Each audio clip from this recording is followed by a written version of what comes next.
In your notes, you'll see that I have Ezekiel 36 there for you.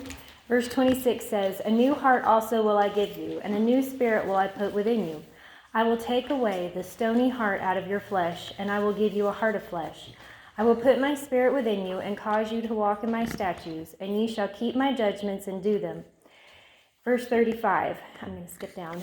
"And they say, this land that was desolate is become like the Garden of Eden, and waste and desolate and ruined cities are become fenced and are inhabited. And then the heathen that are left round about you shall know that I, the Lord, build ruined places and plant that was desolate. I, the Lord, have spoken it, and I will do it." Also not in your notes is Isaiah 30:18.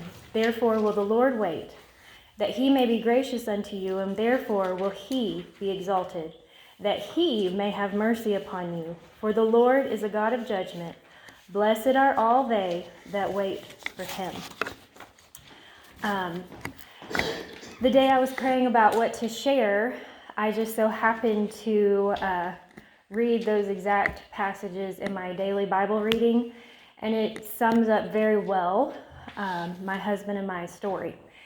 And with every story, you need to start at the beginning. And before I do start, I want you to know that at first my story may not seem to apply to you, because I know we're in all different walks of life. But hang with me, I will make it applicable to, I think, everybody. Also, as I tell our story, I beg you to please never view my husband as the enemy or a bad guy, because he wasn't and he isn't. Okay. Logan and I have been married, as several of you know, for 20 years. In our first 7 years of marriage, Logan went faithfully to church. He served in church. We prayed together. We had seen God do many miracles in our lives. Many of you know Callie's story of how she was born with a life-threatening illness, and we got to keep her. The house we're in was a miracle that we actually got it. Even our niece Zaylee, that's a miracle to our family that Mary Beth and Justin got to adopt her, that we had been praying for forever. It was all these little miracles that, all of these were like little, I called them like little altars in my life, like in the Old Testament where they built altars to praise God for something big that happened in their life. I call those kind of my altars, and I would need them later to remind me that God does answer prayer. In our 7th year of marriage, something happened at the church we attended that really hurt Logan deeply. At first, it didn't make a huge difference, but he started slowly not wanting to be involved as much. He wasn't overly fond of me being involved either, but it was really a gradual thing that he started not attending church. And he had a good excuse, really, at first. With his job, he worked nights, he worked every other weekend, and it just helped, I guess, kind of get him out of the habit, and also the hurt just kept building. Eventually, it wasn't the job that held him back. I do remember our 8th year of marriage, when our son Levi was born. I distinctly remember that Sunday it was a fight to get him to go to church. Because I thought, you should be going. It's Levi's first Sunday. This is an important Sunday. It's special. Don't you want to show off your son? And after that day, he told me, I'm not going to be going back. Don't be asking me to go back. The church was filled with hypocrites, and he didn't want to be seen as one, too. Then, fast forward, in our 10th year of marriage, we lost our 4th baby in our 12th week of pregnancy. We were both devastated, but Logan took it extremely hard. I know most men don't take miscarriages as hard as women, is what most people think, but I have come to the conclusion that is not the case, and it especially wasn't for my husband. He works child abuse cases at his job, and when you see children abused and parents who got to keep their child when they abused them, and God didn't take them, and he took your child, is what it feels like. It can really mess with you. So if you look in your notes, I put down my feelings that I felt during this time. It seemed to best express it. First, I was embarrassed, honestly. I gave people excuses for him at first. I didn't want people thinking he wasn't saved or that he was a bad guy. He wasn't. I loved him, and based off of living with him for 7 years prior, throughout all the 10 years, I never doubted his salvation, not once. No man could pray to God like that and not be saved, and that was never an issue for me. But I also was worried. Would God take his life? Because there's Bible verses about people being taken because they weren't following God when they should have been. Would my kids die? Would God take one of my kids to prove a point to him and make him try to come back to him? My biggest fear, honestly, was would my kids get saved if they saw their father didn't care about God, especially with little boys, because we had 2 sons after he quit going to church. They had never seen their dad attend church. And I also, I didn't expect to cry right there.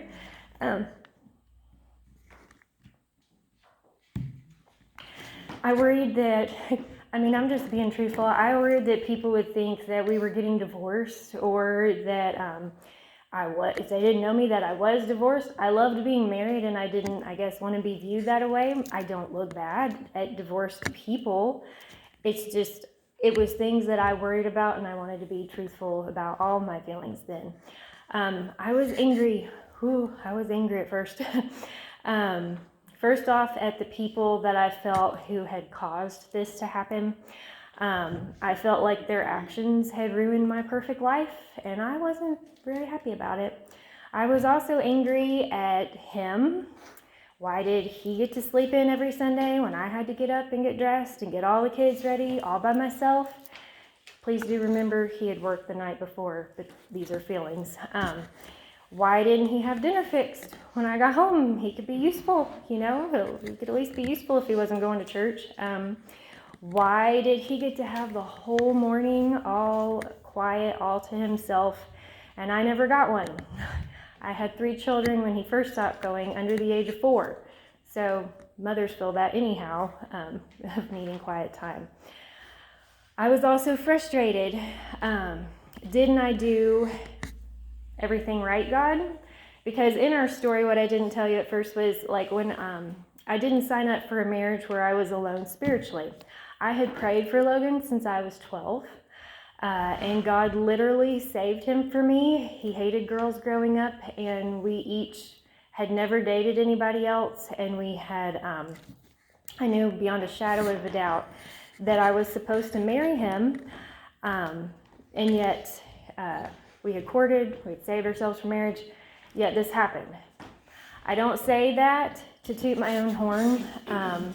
I'm saying it honestly because I do strongly believe that the church has been wrong to portray to our kids that if you do A plus B, like save yourself for marriage and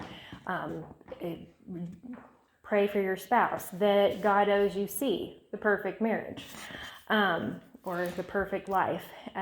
God doesn't promise us that. We are supposed to do the right thing, but he does not promise us C. Also, I was lonely. Every Sunday, my friends came with spouses, and they had someone to sit with. And I sat lonely in my pew. There's like a piece of missing from you when you attend church without your spouse. But more than attending church without my spouse, honestly, because this isn't all about church, okay? I couldn't talk spiritual things very often with him because it just made him mad. He just didn't want to hear about it, that he felt like I was acting more spiritual than him. It was sometimes like being a single parent, at least spiritually for our kids. He's a very involved father. He's a very great father, but in some ways, especially on Sundays, it felt like I was a single parent in that area. But at the end of all this, the worst part, honestly, with all my feelings, is I was a very ugly person. I am very ashamed to admit that, I pouted, I manipulated, I gave him the silent treatment, I acted like a martyr, and I kept my emotional distance for years, honestly. And the ugly side of that. Over the next 8 years, many things happened in our family. We thought about moving out west for a different job. Logan was hit by a truck on a traffic stop. He had to have major shoulder surgery. He got Rocky Mountain spotted fever. He would tell you how unhappy he was back then. That's part of his story. My story is, it's very hard to live with an unhappy person. When they are unhappy with themselves, they are not happy with you either. One year he was so unhappy, he even honestly talked about leaving me because he thought we would be better without him. That was a very hard year. So one thing I do have to say is Logan never ever asked me not to go to church. He never did. He never guilted me or made me feel bad that I was leaving to go to church. He may not have been wanted me to be super involved and use up more time away from him, but he was supportive in me attending with our kids and encouraged them to go with me. It was never a thought like, yes, we are going to church on Sunday morning, Sunday night, Wednesday night. The kids at least knew we were doing that and knew Daddy was okay with it. We still prayed for our food. He would even pray with me over big decisions, like when we thought several times about moving. 8 years is a very long time to pray for something. My emotions always felt like a yo-yo. He would do something like attend church for the first time in months, and sometimes 2 Sundays in a row, and or he would tell me that God had been working on him, and I could see God working on him sometimes. Or he'd pray with me, and I would get so hopeful, and then nothing. And the Bible verse, hope deferred maketh the heart sick, that's in Proverbs, and I didn't write down the exact reference, but I felt that verse to my core for many years. I also thought that my husband's relationship with God relied a lot on me acting right, based off of the verse, is it in Titus or Timothy, about the husband being won by the conversation of the wives. I put a lot of guilt on myself for that verse. I also thought if Logan knew just how much it meant to me, that if he really loved me, he would come to church just because he knows how bad I really want him to come to church. I thought if I just had enough faith, or if I just prayed hard enough, obviously I was not praying hard enough, because then Logan would turn around. I'm ashamed to say that I lived for over 5 years on that merry-go-round. The merry-go-round where I blamed God, then I would blame Logan, then I would blame myself. I'd given up at one point, and I quit clinging to God's promises. I had pretty much quit praying about it at one point because it just hurt too much, and it just seemed to make me mad when it didn't get answered. It was like experiencing emotional whiplash every week. And in your notes, due to the sake of time, I put a quote there that I felt summed it up very nicely, that you could go back and read about that. So what happened? Well, I stopped fighting. I stopped fighting God, and I stopped fighting Logan. One Sunday morning, out in that church parking lot, and I was praying instead of coming into Sunday school, because my attitude was so stinky that I needed to get right with God before I came in. And sitting out there, God told me that the only person that I could change was me. And he also asked me, how bad did I want what I was asking for? What was I willing to give up? Was I willing to give up time praying, food with fasting, my preferences of where we went to church, what our life looked like, and my dreams of how my life was supposed to look like after we had gotten married. Jesus' response to Peter in the New Testament, when Jesus had told Peter all these bad things that was going to happen to him, and Peter's like, hey, what about John? Like, what about him over here? What you going to do to him? And Jesus pretty much tells him, what is it to thee until if I keep him till I come again? In other words, quit focusing on others. And for me, that was especially my husband. Logan can tell you that he knew the day Something was different. Did things immediately change? No, we both can't remember even the exact date, but he knows whenever I came home and I was changed that day, and I remember. But it still took almost 3 years before God did a work. He was always doing a work in Logan's life. He will tell you that. But before I saw how God was working in Logan's life. But beginning that day, God started to make a change in me. So in your notes, what did I do then? God impressed upon me the power of crying out to him. And I'm not just talking, just praying. Not just, God, you owe me.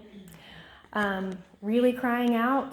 I feel like we put so little thought, or at least I put so little thought into my prayers that I couldn't expect God to either. He does, but I got really serious. I don't remember if y'all remember, I can't remember the evangelist's name. But anyhow, he came here, and he talked about how as a little boy, he saw a woman come up front and she was crying. And he asked his mom, what was she doing in the middle of a church service, going up to the altar and crying? She's like, oh, she's praying for her lost husband. And I don't remember in the story, I don't want to misquote it. It seemed like it was weeks later, maybe? I don't really remember. It was a short amount of time. He watched that man come in the back door and he got saved. But he saw the woman humble herself before God, just like Hannah did, and really cry out to God, and it made an impression upon him as a little boy. And when he told that story in his sermon, it also spoke to me. I started by praying for God to change me first, to help me be the wife my husband needed. I put in there Colossians 1 for my life, so you could look that up later. I specifically asked God to help me focus on what is true in Philippians 4:8, not what I felt like, not what I was perceiving, but what was actually true, what was good about Logan, what was honest, what was of all those verses, and that's in the back of your notes as well. Also for me not to get mad, to be more aware of the things that bothered him instead of focusing on the things that bothered me, not to complain, to know how to love him, and to help me see who he was becoming, who he was today, and not who I wanted him to be, not who he was. I wanted God to show me what encouragement looked like during this season of his life and the person he currently was, instead of who I kept trying to put him to be. Sometimes prayer doesn't seem as active as doing something, but God is a rewarder of those who diligently seek him. I also prayed for Logan every day, and I put on there, for the sake of time, I put on there different ways that I prayed for him. I didn't just pray for him to get right with God. I really prayed for him in all aspects of his life. I had a little index card that I would carry around with me. One day, while sitting in this church on the back row, all of Logan's family was here, and most of you know his family, and you know he's one of 12, and to have 11 of his siblings here is a pretty big deal, that they're all here at one time, and they were all here. I don't remember what it was for, honestly. It could have been Mother's Day. I just remember they were all here. And I remember tears streaming down my face sitting on the back row, as I told God that it would sure be nice if Logan was here.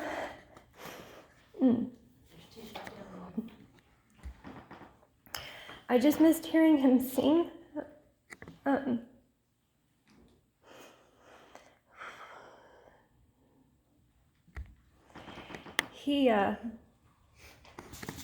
God knew how, hold on. I missed hearing him sing with them so much. And less than 10 minutes later, he slipped in the back. Here, beside me. It was like a little hug from God. he knew how desperate I was that day, and he let me, I can't talk when I cry.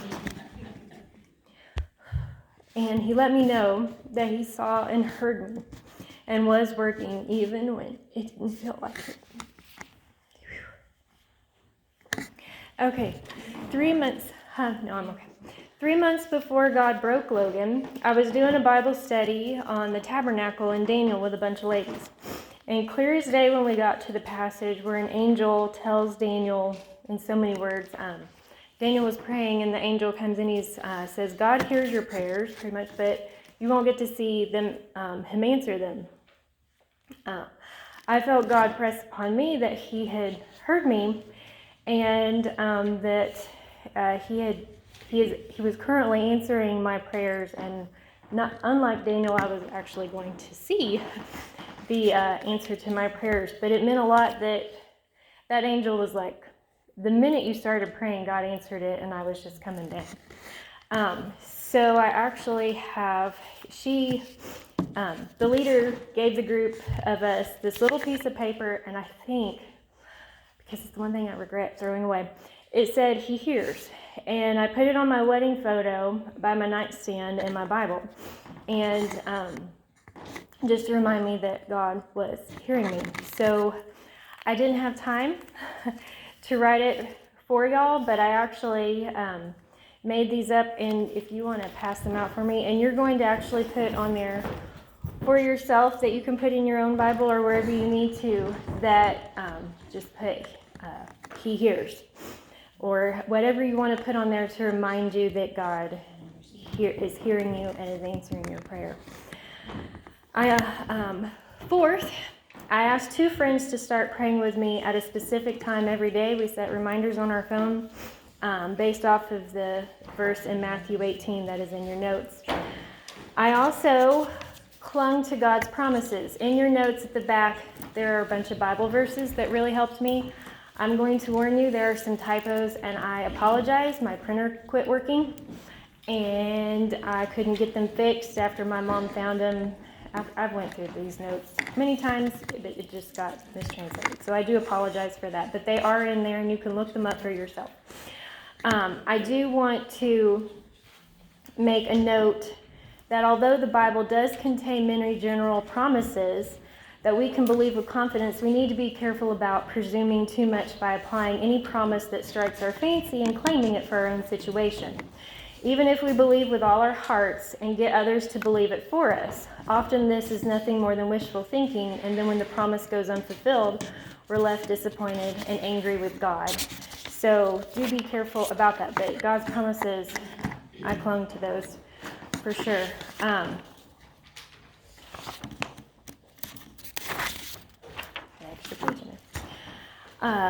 Let's see. I also started coming to this church, which I love my church, but I didn't want to leave my other church. I loved the people there, and it was comfortable, but I knew Logan wouldn't heal there, and he was willing to sometimes come here.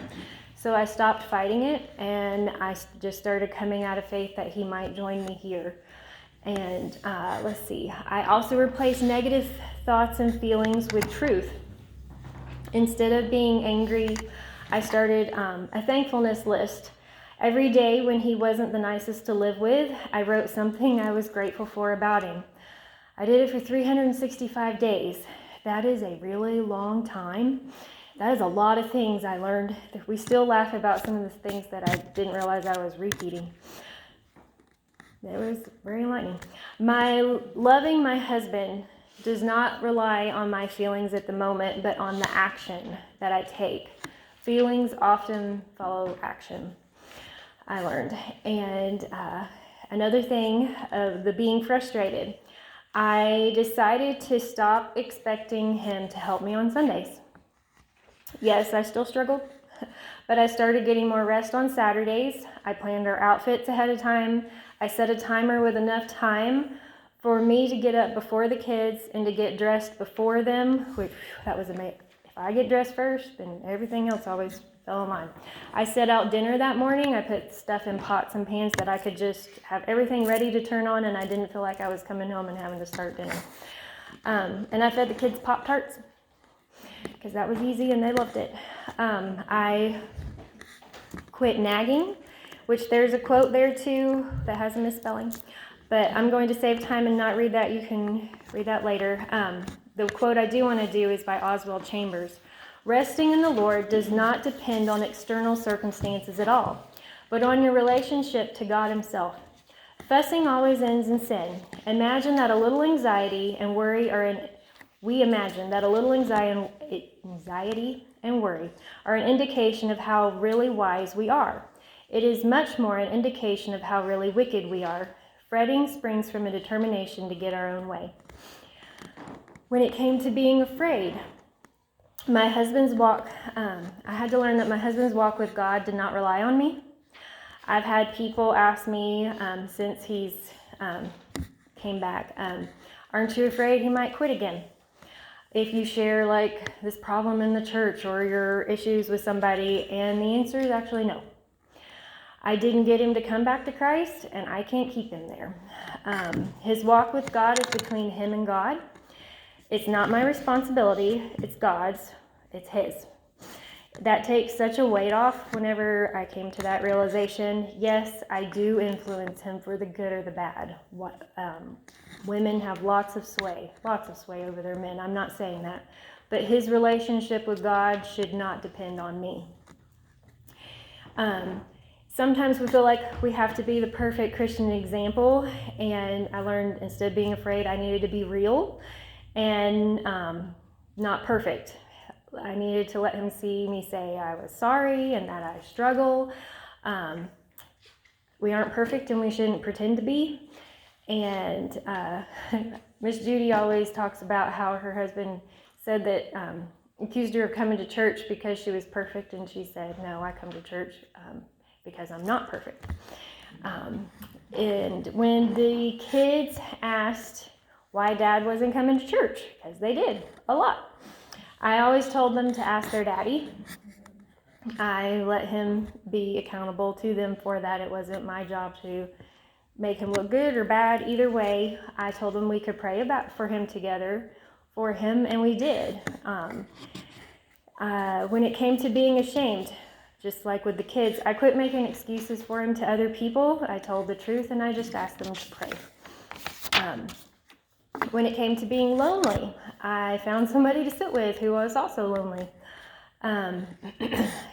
And being resentful.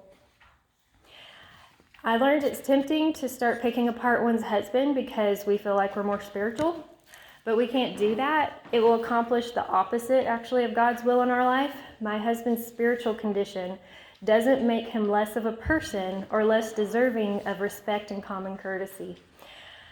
It was important for me to remember that my husband was not the enemy.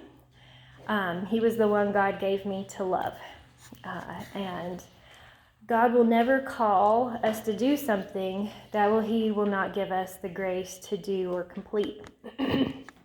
So, how does this apply to you if your spouse is already a spiritual leader and comes to church with you?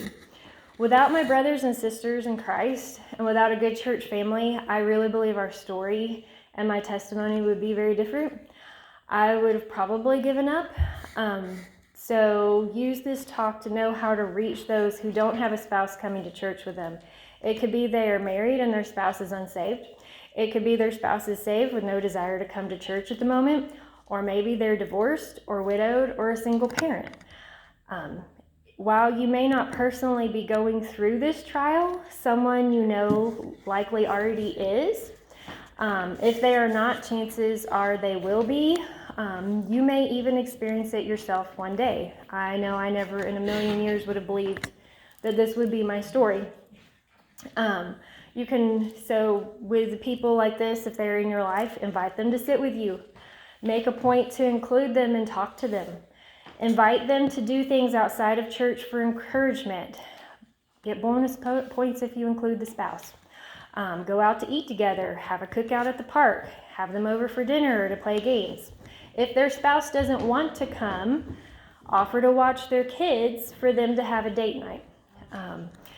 We had a super sweet family that had 3 teenagers that I'm not sure I would have made it without them. They helped watch my kids so I could talk to people. They helped get my kids in and out of the car. I had 4 in car seats at one time. They even watched my kids so my husband and I could have dates and at least keep our marriage strong, and I know that meant a lot to me. Offer to hold their kids or help watch them so they have a few minutes of fellowship. And just like this other family did for me, bonus points if you help get them out to the car and buckle up the kids. Not all the time, but once is always a blessing. Pray with them for their spouse, because prayer changes things. Be a good influence to those around you. If you know someone who claims to know Christ and is out of church, please love on them. Don't judge them. Be a friend to them and encourage them. My husband had several people who never stopped loving him and encouraging him. Pastor Caleb is one of those people. They didn't pressure him, but did occasionally invite him to church for things, and they did speak truth when the opportunity presented itself.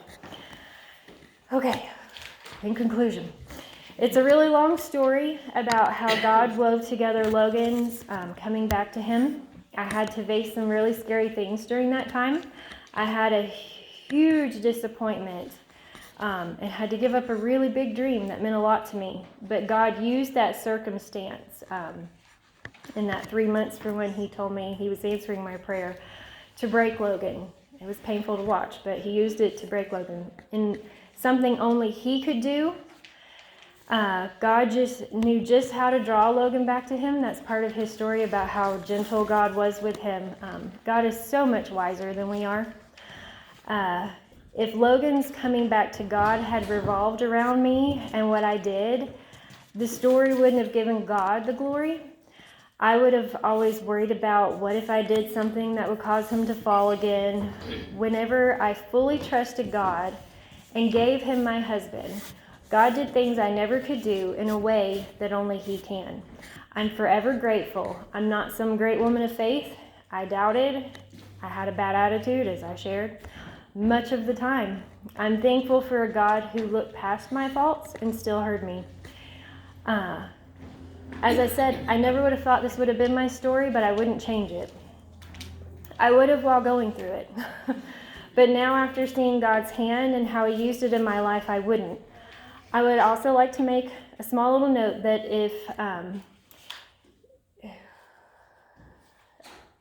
don't think that if this would change, that life would just be so much better, whatever you're experiencing.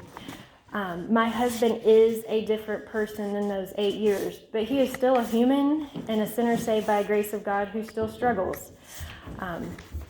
Your prayer will get answered, but it doesn't mean all your problems will go away. It's my prayer that you don't come away from here thinking less of my husband, but for the grace of God, I know that we can all be in that place. Also, I don't want you to walk away amazed that I stuck with God for 8 years when my husband didn't. I don't share this story to bring myself glory. Our story should 100% bring God glory. I hope and pray that you come away from here saying that that you do have hope, and that I gave you hope that you can make it through any trial. And that you know that there's a God who sees you and hears you no matter what the circumstance, that he's for you and working in ways you can't imagine. It may hurt, it may take a long time, but it will be worth it.